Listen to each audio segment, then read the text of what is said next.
आणि आता या बुलेटिनमध्ये बघूयात गावाकडच्या 50 बातम्या. कोल्हापूरच्या राजारामपुरीतील गणेश आगमन मिरवणुकीत झगमगाट बघायला मिळाला. मिरवणुकीचं ड्रोन दृश्य न्यूज 18 लोकमतवरती आपण बघतोय. या मिरवणुकीत मोठ्या प्रमाणात लाईट्स आणि साऊंडचा वापर करण्यात आलाय. श्रीमंत दगडूशेठ हलवाई गणपती बाप्पाच्या दर्शनाला पहिल्याच दिवशी गणेश भक्तांनी मोठी गर्दी केली. हजारो भाविक बाप्पाच्या चरणी लीन झाले. बारामती गणेश फेस्टिवलचं उद्घाटन उपमुख्यमंत्री अजित पवार यांच्या हस्ते करण्यात आलं. यावेळी खासदार सुनेत्रा पवार देखील उपस्थित होत्या.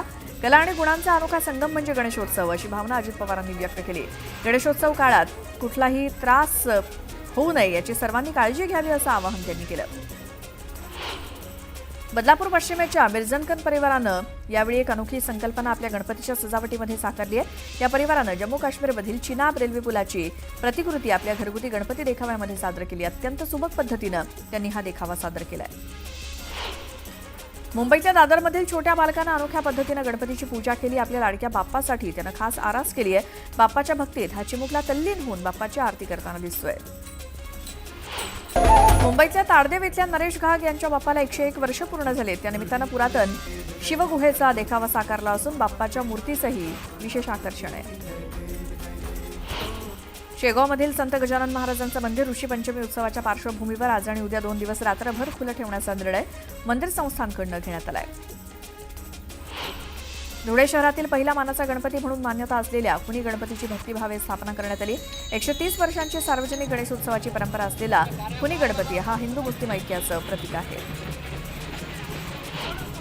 श्री विठ्ठल रुक्मिणी मंदिर समितीच्या वतीनं गणेश मूर्तीची स्थापना करण्यात आली आहे. पारंपरिक पद्धतीनं मंत्रोच्चार करत बाप्पाची स्थापना करण्यात आली. गणेशोत्सव काळात विविध कार्यक्रमांचं आयोजन करण्यात आलं असून भाविकांनी सहभागी व्हावं असं आवाहन मंदिर समितीनं केलंय. नाशिकच्या सातपूर परिसरात शिवरत्न मित्रमंडळाच्या वतीनं गणरायाचा भव्य आगमन सोहळा पार पडला. या आगमन सोहळ्यात अघोरी नृत्य, नामपूर बँड, आदिवासी नृत्य आणि ढोल पथक आकर्षणाचा केंद्रबिंदू ठरला. तर या मिरवणुकीमध्ये नागरिक मोठ्या संख्येनं सहभागी झाले. गोंदियाच्या रामनगर पोलीस ठाण्यामध्ये बाप्पा विराजमान झाले. ढोल ताशांच्या गजरात बाप्पाची आगमन मिरवणूक पार पडली. यावेळी पोलीस अधिकाऱ्यांसोबतच कर्मचारी देखील सहभागी झाले. सांगली जिल्ह्यातील जत तालुक्यातील संख येथील बाबा आश्रमात गणेश मंडळांना तुकाराम बाबा यांनी बाप्पाच्या मूर्तींचं मोफत वाटप केलं. श्री संत सयाजी बागडे बाबा यांच्या पुण्यतिथीनिमित्तानं हा उपक्रम राबवण्यात आला. बीडच्या आष्टी तालुक्यातील नागतळा गावातील गणेशगडावरती गणेशोत्सव साजरा होतो. गडाचे महंत काशीनाथ महाराज यांच्या हस्ते गणपती बाप्पाची प्रतिष्ठापना करण्यात आली. या ठिकाणी पुढचे 10 दिवस कीर्तन भजनाचं आयोजन करण्यात आलंय. भुसावळमधील शाळांमध्ये पारंपरिक पद्धतीनं पर्यावरणपूरक गणरायाची स्थापना करण्यात आली. विद्यार्थ्यांनी ढोल ताशांच्या गजरात लाडक्या बाप्पाचं स्वागत केलं. थाटामाटात विराजमान झाला. गिरगावच्या राजाचं यंदाचं 98वं वर्ष आहे. यावर्षी पर्यावरणपूरक बाप्पाची मूर्ती आहे, तर बांबूपासून सजावट पर्यावरणपूरक अशीच करण्यात आली आहे. गणेशोत्सवात मंडळांकडून आकर्षक आणि समाज प्रबोधन करणारे देखावे साकारले जातात. यंदा वरळीतल्या आंबेडकर नगरच्या बाप्पाचं 77वं वर्ष आहे.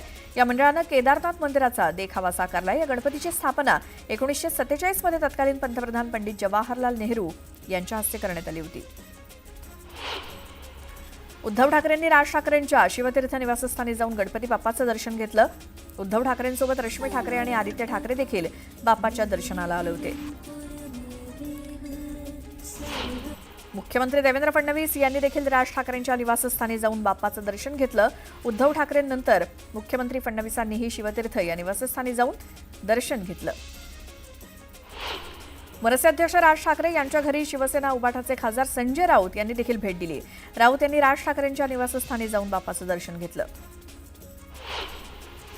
केंद्रीय मंत्री नितीन गडकरींच्या नागपूर इथल्या निवासस्थानी गणरायाची प्रतिष्ठापना करण्यात आली.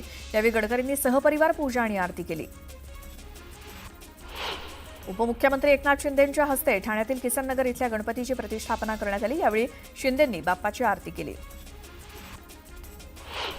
मंत्री गिरीश महाजनांच्या सेवा सदन या शासकीय निवासस्थानी बाप्पा विराजमान झाले. मंत्री गिरीश महाजनांनी मनोभावे बाप्पाची आराधना केली.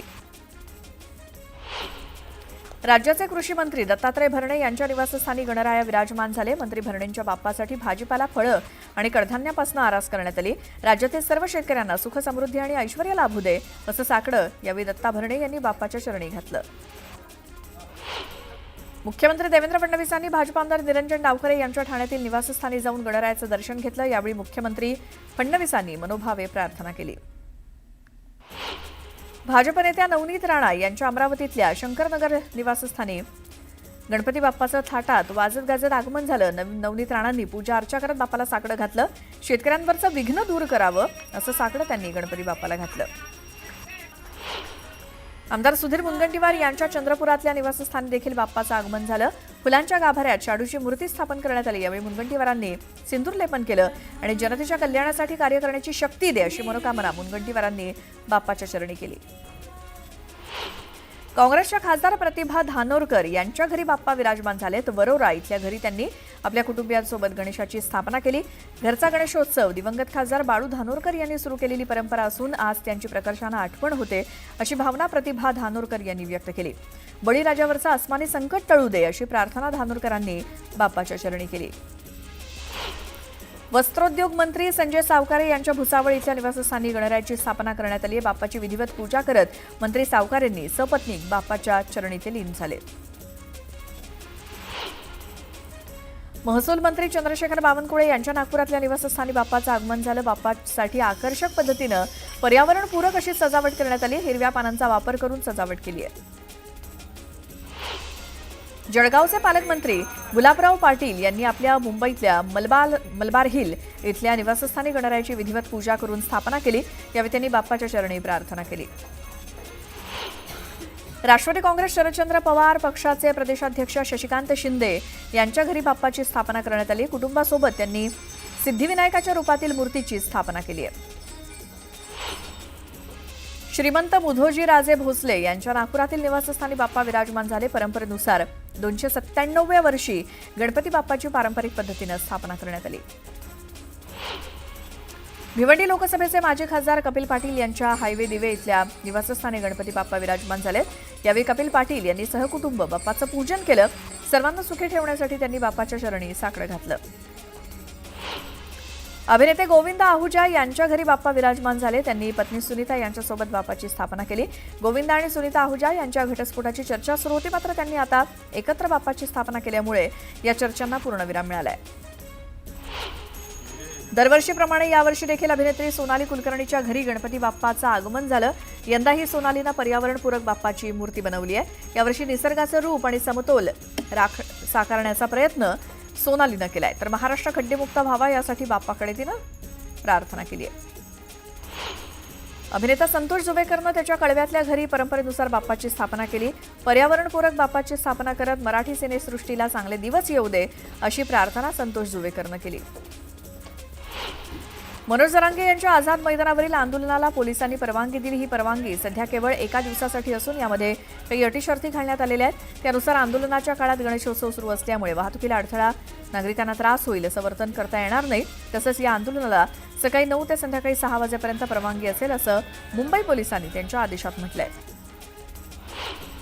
मनोज जरांगे यांच्या आझाद मैदानावरील आंदोलनाला पोलिसांनी परवानगी दिल्यानंतर मनोज जरांगेंनी आझाद मैदान पोलीस ठाण्यात हमीपत्र दिलं। हमीपत्रात मनोज जरांगेंनी 20 आश्वासनं दिली आहेत। जरांगे यांच्या स्वाक्षरीनं त्यांच्या प्रतिनिधींनी हे हमीपत्र सादर केलं। अंतरवालीहून मनोज जरांगे पाटील मुंबईकडे निघालेले आहेत। त्यांचा ताफा जालन्यातल्या शहागड फाटा इथल्या खुटा चौकात पोहोचला। यावेळी त्यांचं जंगी स्वागत करण्यात आलं। शेकडो मराठा आंदोलकांनी जरांगेंचं स्वागत केलं, तर कारच्या छतावर बसून जरांगेंनी चलो मुंबईचा नारा दिला।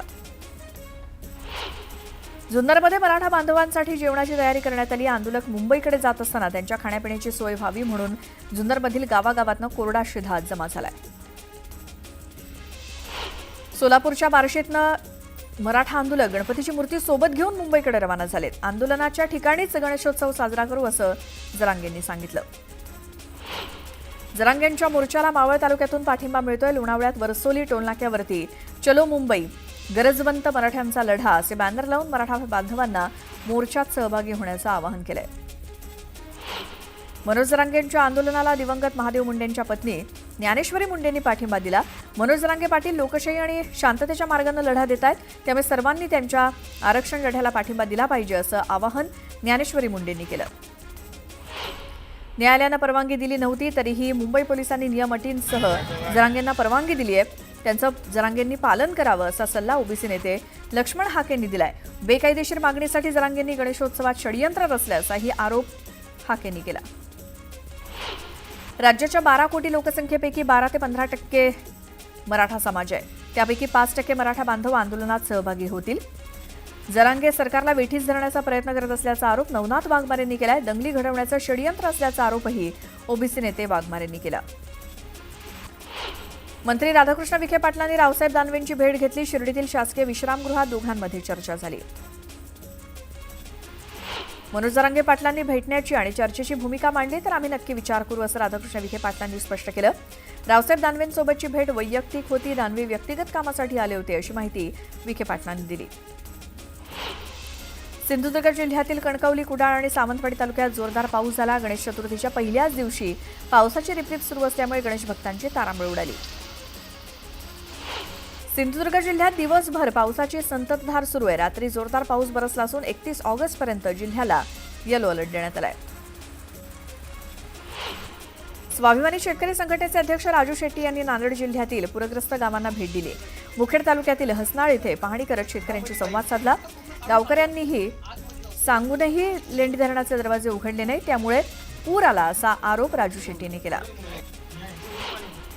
गडचिरोली पोलिसांशी झालेल्या चकमकीत 4 माओवादी ठार झालेत. गडचिरोली ते छत्तीसगडच्या सीमेलगत असलेल्या कोपरशीच्या जंगलात माओवाद्यांसोबत गडचिरोली चकमकीत 4 माओवाद्यांना कंठस्नान घालण्यात पोलीस दलाच्या C60 या विशेष पथकाला यश आलं.